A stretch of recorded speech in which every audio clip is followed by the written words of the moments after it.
Okay, Assalamualaikum and have a good day.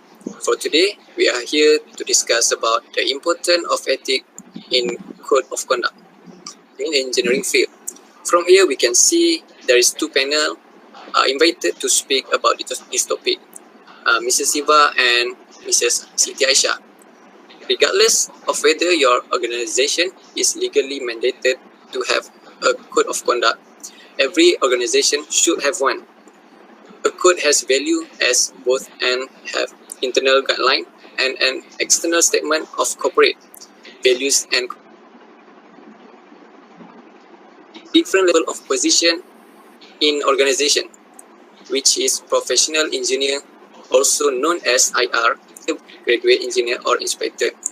So we go through to the first question. What is ethic? In engineering profession, ethic can be divided into personal and professional ethics. Mrs. Caesar, can you explain about these both of ethics? Thank you, our moderator, Mr. Zul Fadli. First, ethics is a principle of a good and a bad behavior governing what is right and wrong conduct. It's divided into two groups, which is personal ethics and professional ethics. Now, we want to talk about the personal ethics. Personal ethics is individual morality, usually implies a set of internal held values and focus on what are held to be internalized or universal values such as truth, honesty, or other measure of goodness may guide our personal belief and action. And the second one is a professional ethics. The professional ethics is a usually connected to a shared understanding of a proper conduct, guidelines among a group of people associated by means of a professions. A love diverse, multidisciplinary, and a multicultural team to work a unison toward common goods.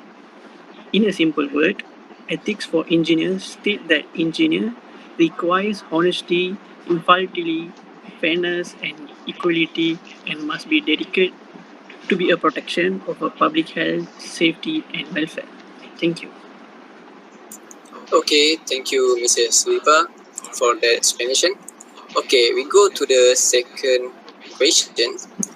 Board of Engineer Malaysia, which is known as BEM, produced the Code of Professional Conduct of an Engineer as the guideline in engineering profession.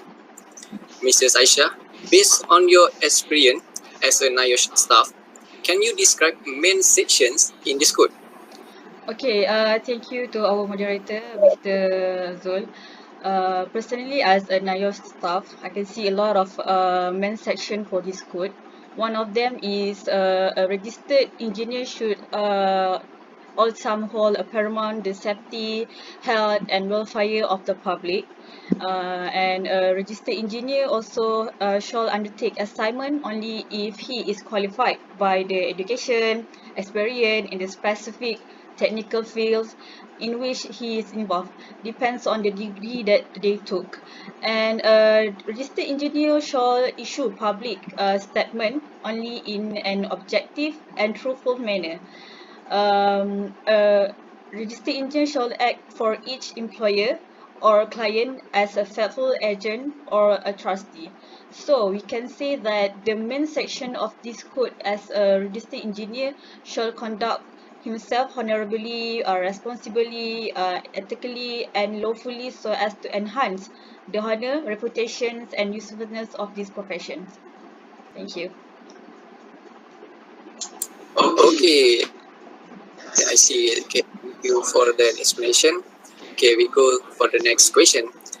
In Board of Engineers Malaysia, which is known as BEM, there are two main groups of engineers, namely as professional engineers with a practicing certificate PEBC and graduate engineer GE. Mr. Caesar, next question. Can graduate engineer do all professional engineer with certificate that he or she obtain? Okay, thank you. For according to the code of conduct, which is from the BEM, for example, we can maximize about the graduate engineer.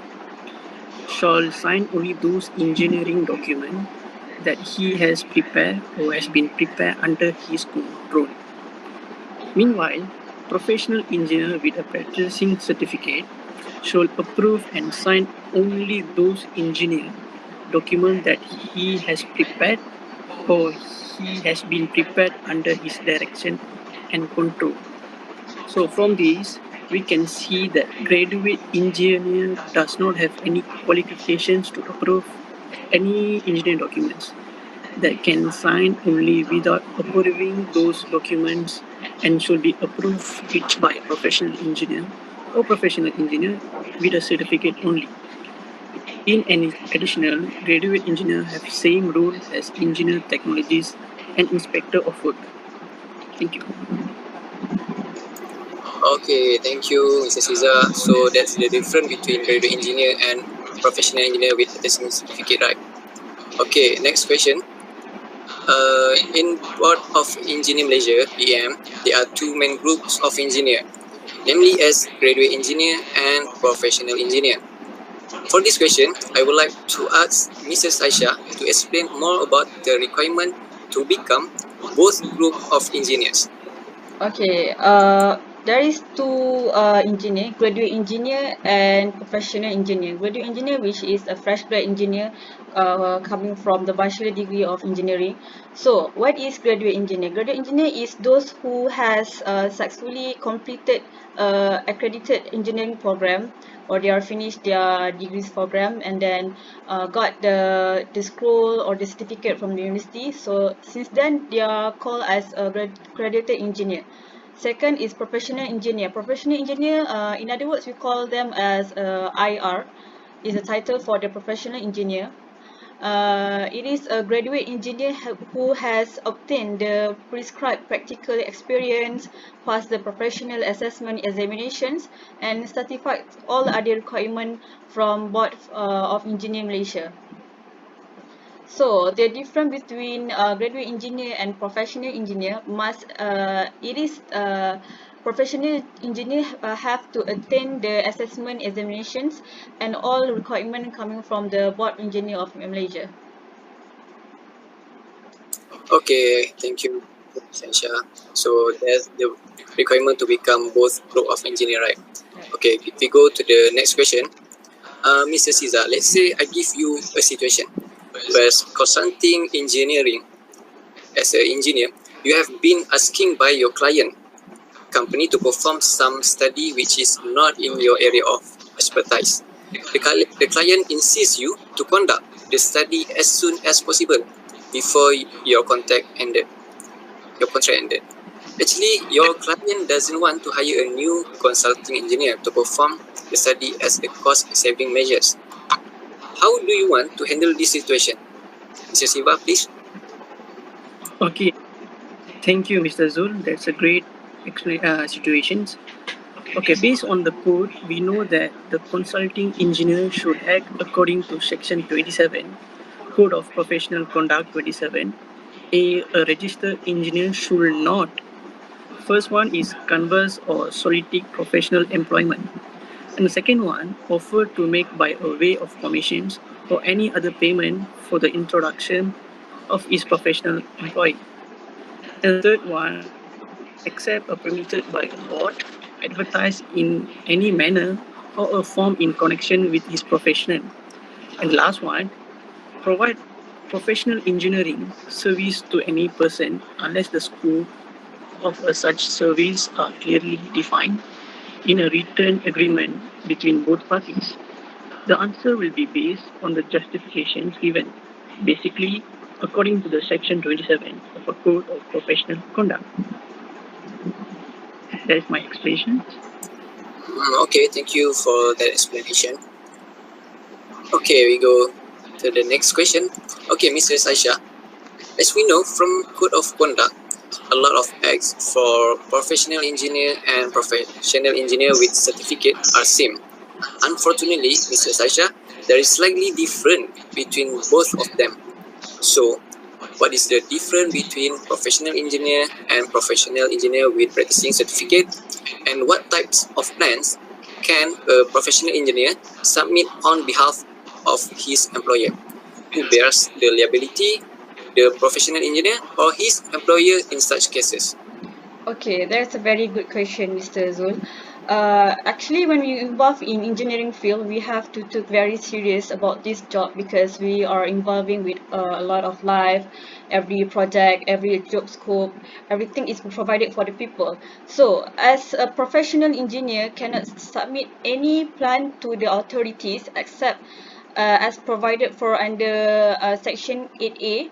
A professional engineer may submit plans or drawings in any person or authority in Malaysia which such as plan drawings or in relation in equipment, a plan or a special product invented or sold by himself or his employer.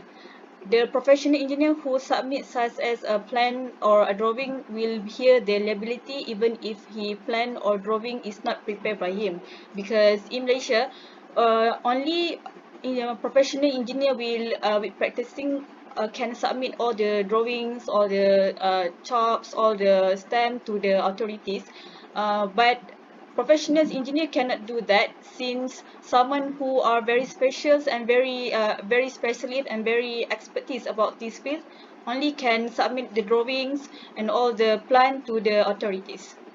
So there is the difference between professional engineer and professional engineer with practicing.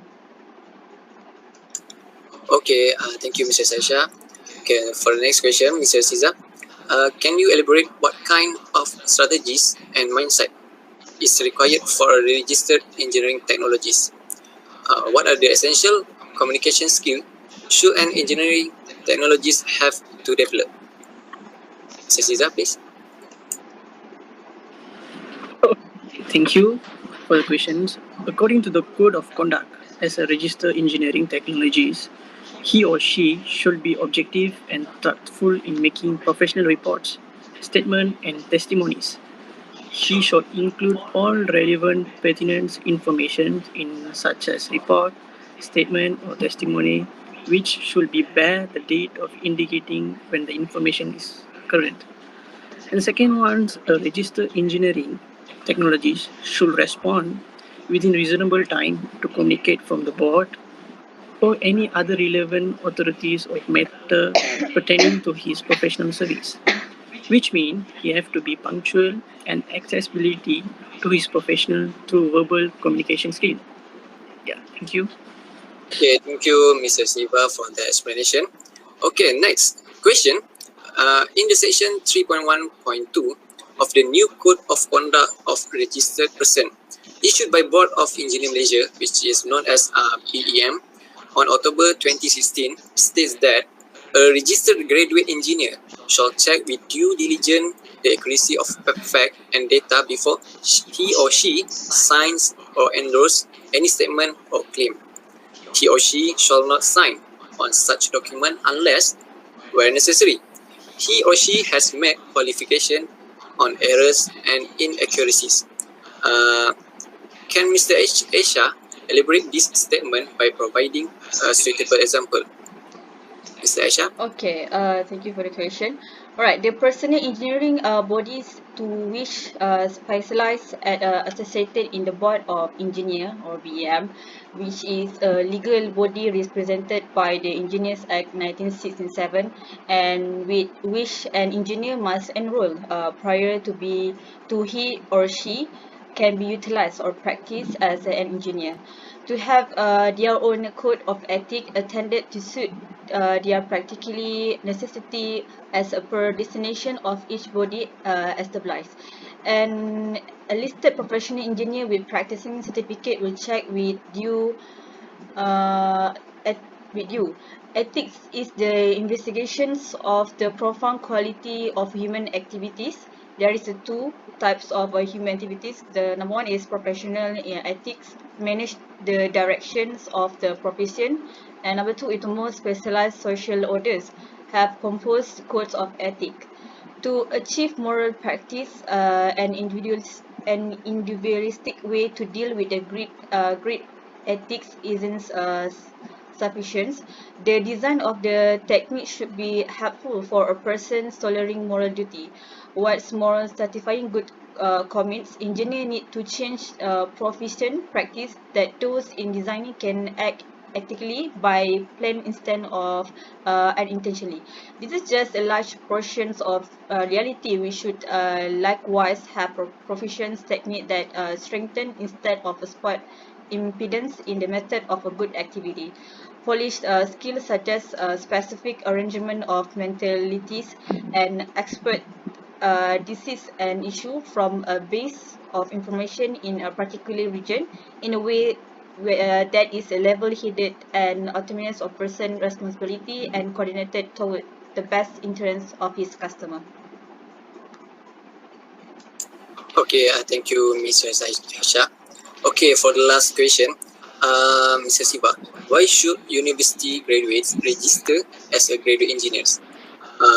Why it is so important for their future? I need your opinion, Mr. Siva. Thank you. Okay, it seems to be a last question. I can explain to you briefly. It is a mandatory for university graduate to register as a graduate engineer if she or he wants to keep up employment as a graduate engineer. This is accordance with the section 702, which specified that a graduate engineer who is rejected with a board may be subject to a section 8 take up employment which require him to perform professional engineering service. This means a graduate engineer is a person registered under subsections 10.1 of a registration of engineer amended Act 2015. According to section 7.1.b, a graduate engineer will be entitled to describe himself or hold himself out under any name, style, or title using the abbreviations, which is a graduate engineer. These lines are after his name or in any ways associated with his name. Thank you. Okay, thank you, Mr. Caesar. So, to end our session for today, we can conclude that Board Engineer of Malaysia, BEM, plays an important role to implement the qualification to be sustainable engineer in different fields. Thank you to our panelists here, Mr. Silva and Mrs. Aisha, for lending your free time to join our forum today. I hope that those explanations give a clear-cut information to our audience. Thank you.